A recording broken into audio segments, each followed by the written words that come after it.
Y Lánzate está aquí una vez más. Ya saben dónde ando. En el Nopalito. Un día frío, fresco, agradable. Huele bien, no huele mal.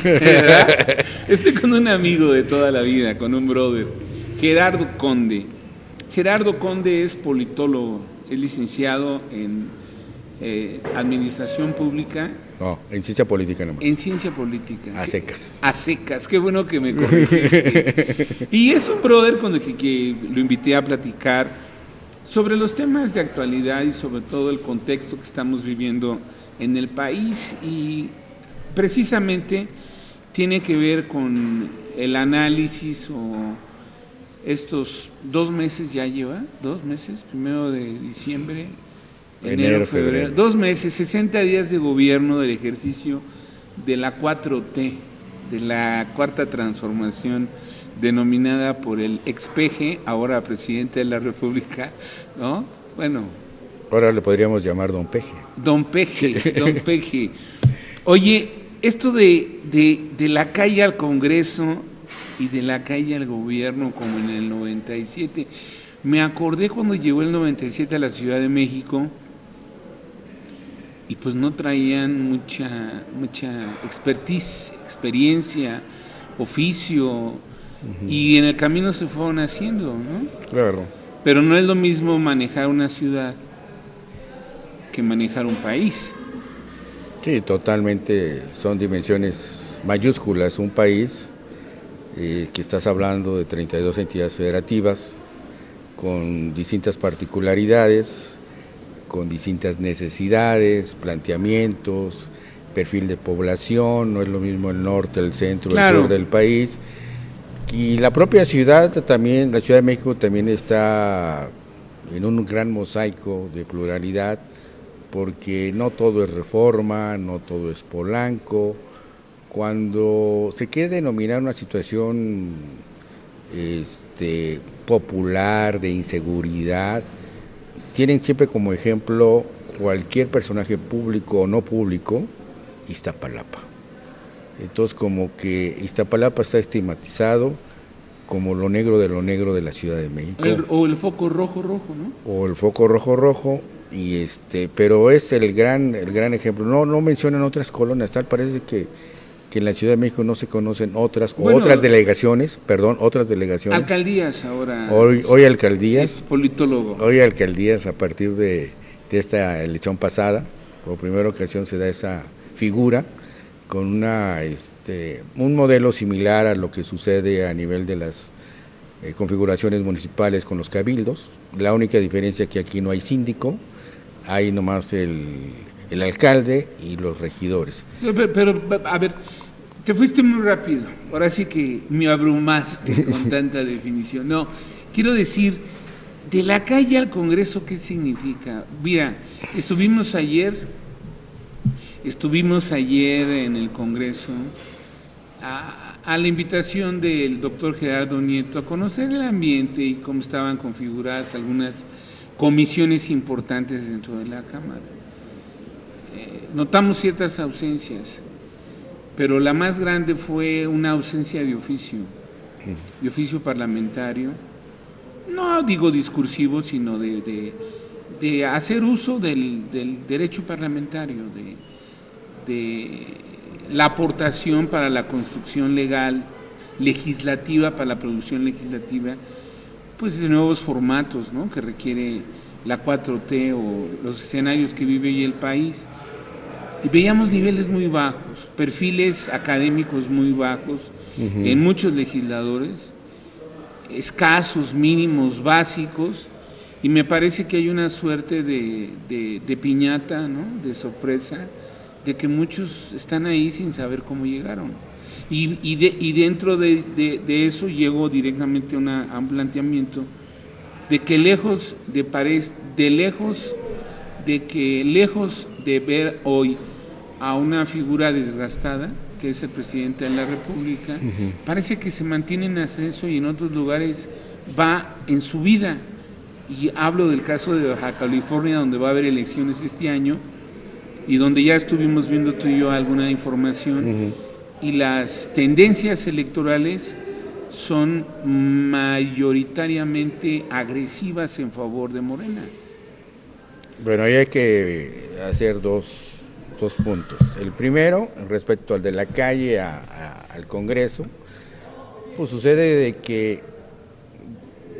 el mismo fenómeno que en el 97, ante la ausencia de personalidades que puedan cubrir estos espacios de candidaturas, se arroparon invitando a la gente que casi se les parecía enfrente, que podía ser, con todo respeto, el que expende periódicos, el que es el líder local de la colonia, el que tiene más el contacto del día a día vendiendo algo, algún producto, algún servicio, que tener una idea de lo que significa una responsabilidad como estar en el Congreso.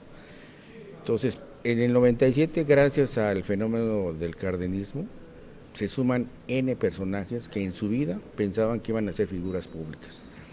Los que tenían alguna idea sobre lo que significaba esta nueva oportunidad de participar y de tener un espacio público donde ventanearse, en el sentido de verse no solamente al interior del Congreso, sino al exterior con sus congéneres, con sus públicos, son los que siguieron esa ruta y son los que hoy ocupan posiciones claves en el Congreso.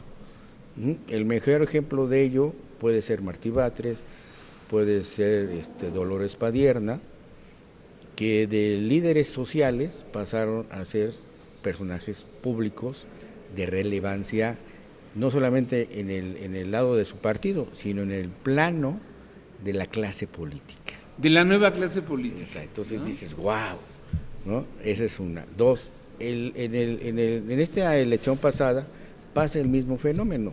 Ya no es el cardenismo, ahora es el pejismo, el que arropa, el que cobija, el que le da el paraguas a los ciudadanos que hoy, como resultado de la tómbola, ¿sí?, llegan a ser candidatos y posteriormente legisladores. Y se tienen así del cielo la fortuna de decir, wow, ahora soy legislador y puedo estar en un lugar donde jamás soñaron estar, pero hoy están.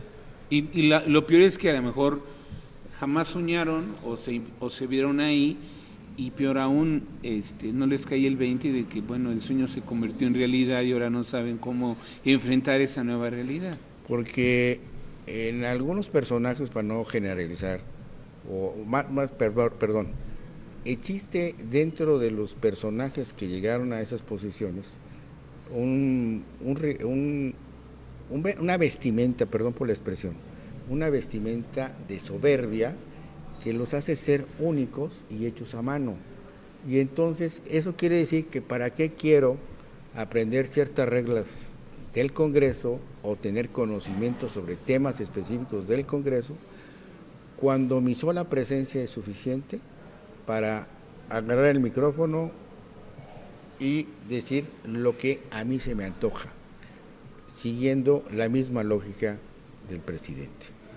Porque esa es la lógica del presidente, o sea, lo que él cree, lo que él piensa, lo traduce en acciones públicas y en acciones de gobierno.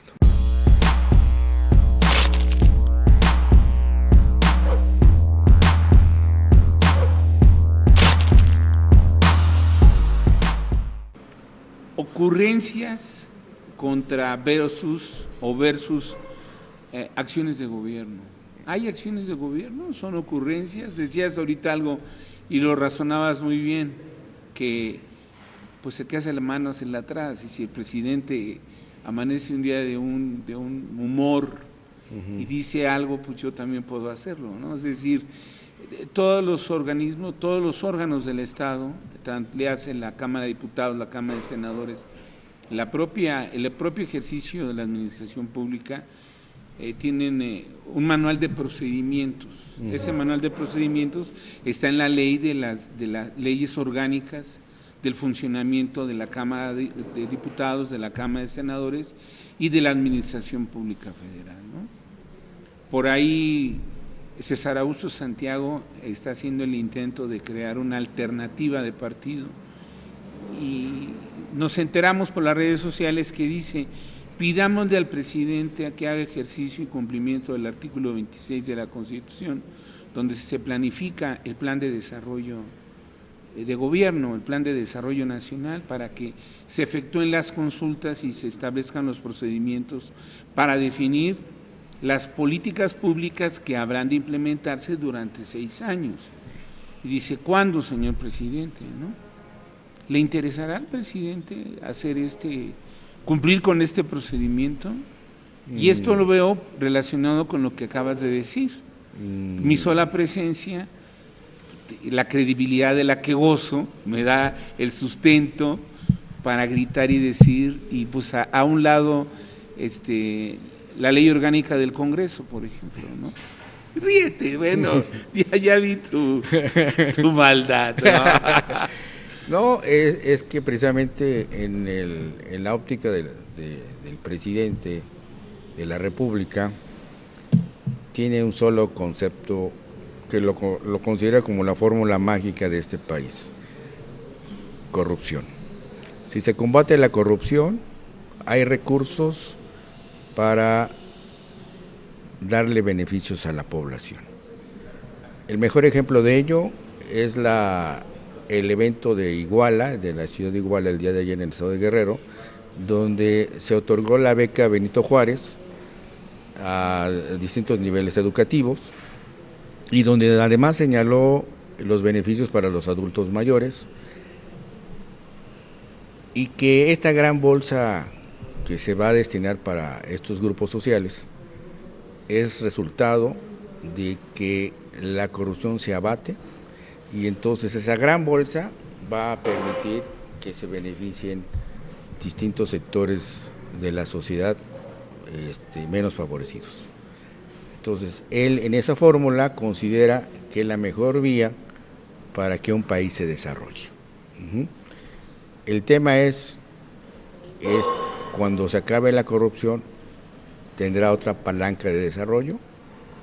Es pregunta. Exactamente, tendrá otra palanca de desarrollo, o entonces entrará al debate de que el binomio PRIAN o la expresión contra la mafia del poder será la gran fórmula para entender otro tipo de desarrollo del país.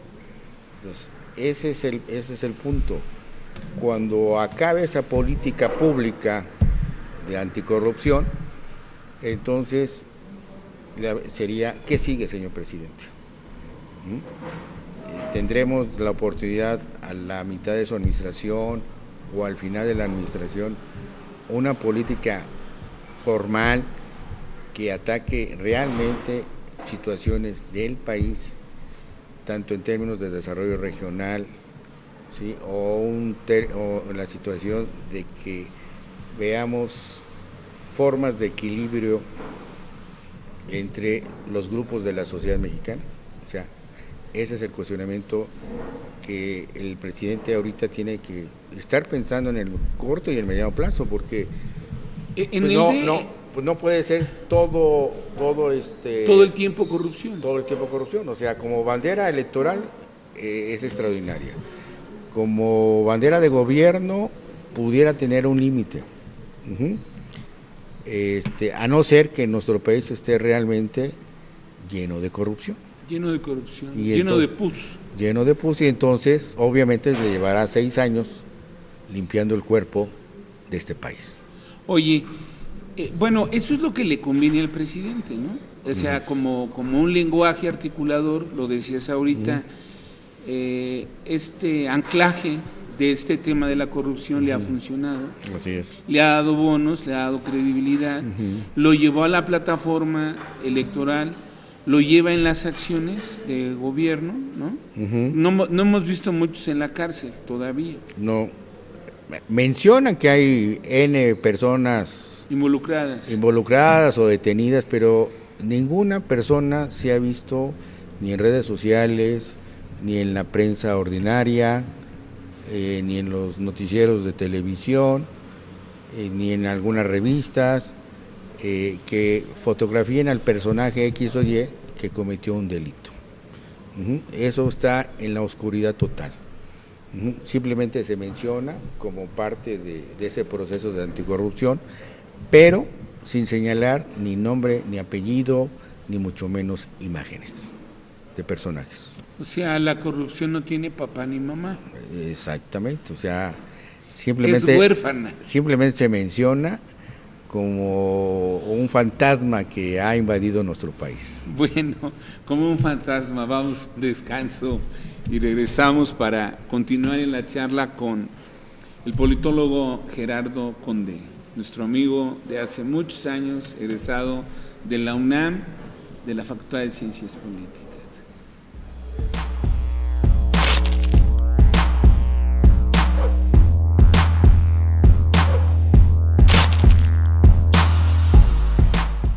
Gerardo Conde mencionaba que el presidente, bueno, va en su mecánica, digamos que él está en su papel, ¿no?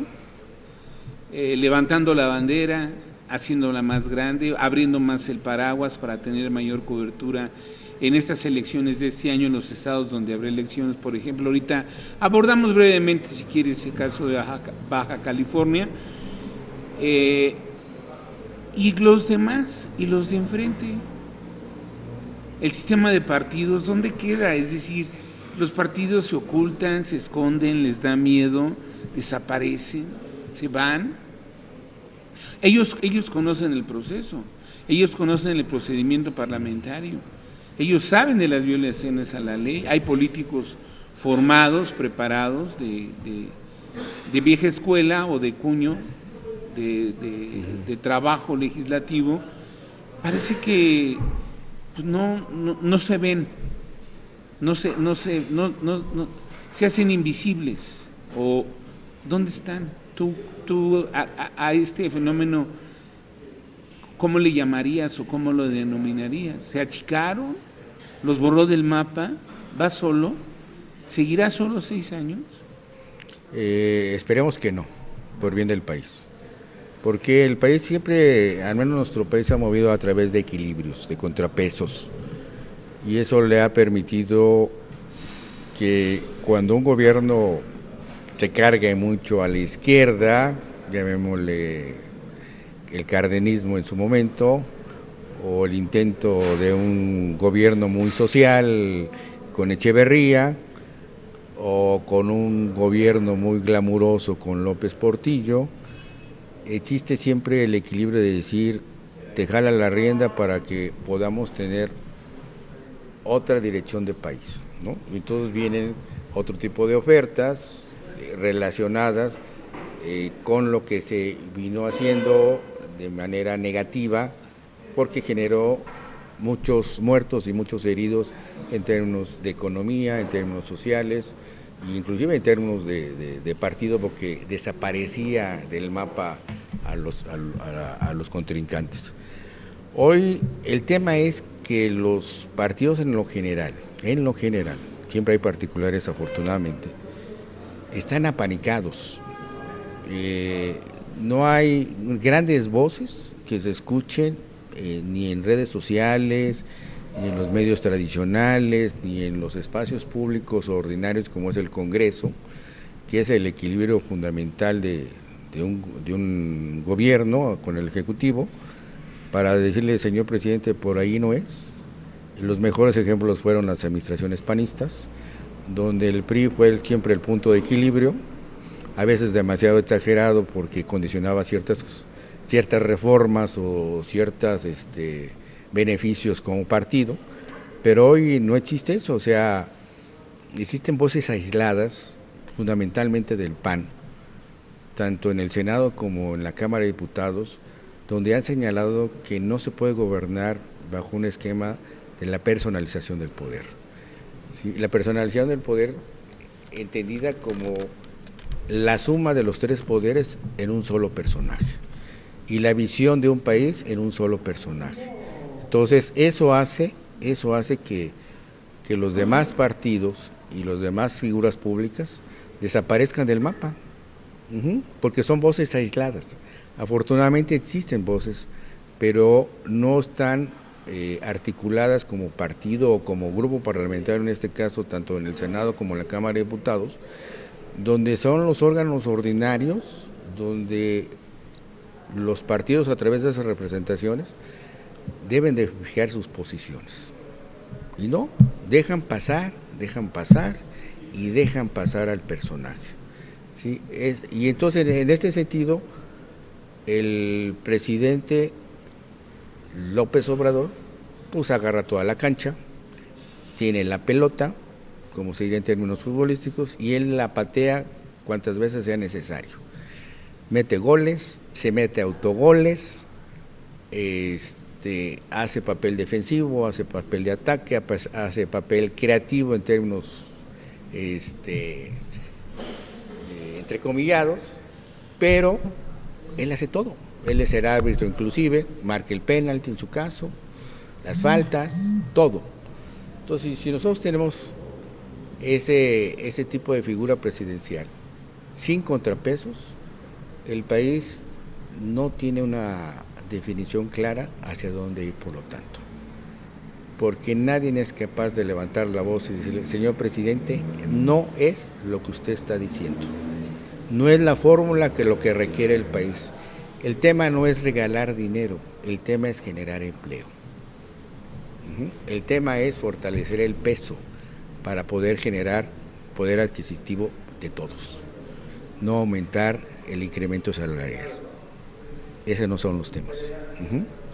Entonces, si eso hicieran los partidos o algunas personalidades, y que deberían de hacerlo, porque ahorita se viene una gran oportunidad en términos de las elecciones locales en algunas entidades federativas, es donde se debe observar contrapesos, y no solamente contrapesos, sino posiciones a favor de los otros partidos por salud del país, porque si no se hace, entonces estaremos sujetos a un solo personaje que se irá convirtiendo poco a poco en el rey del país, no en el presidente del país. Esa es la diferencia. Grave y delicado, ¿no? Muy grave, porque hay una sola voz y una sola visión.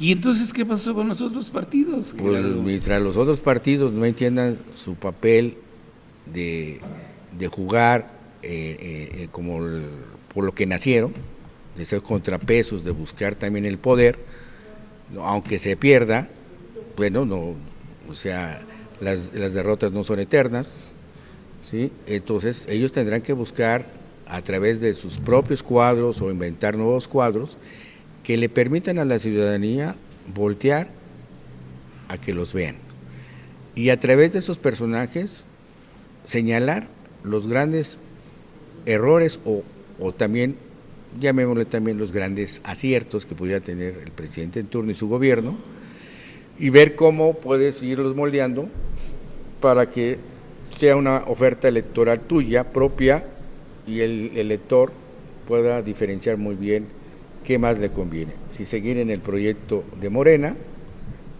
versus, en la personificación de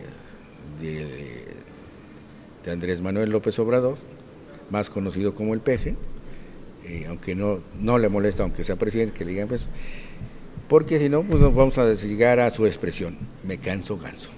Bueno, con esta expresión, me canso ganso, cerró Gerardo, cerramos también nosotros esta charla, nos vamos a ver pronto, seguimos en esta ruta de análisis de coyuntura con el politólogo Gerardo Conde, y bueno, pues atentos al despertar o no despertar, a la acción o inacción de los partidos políticos de oposición que no se ven, no se miran, ¿no?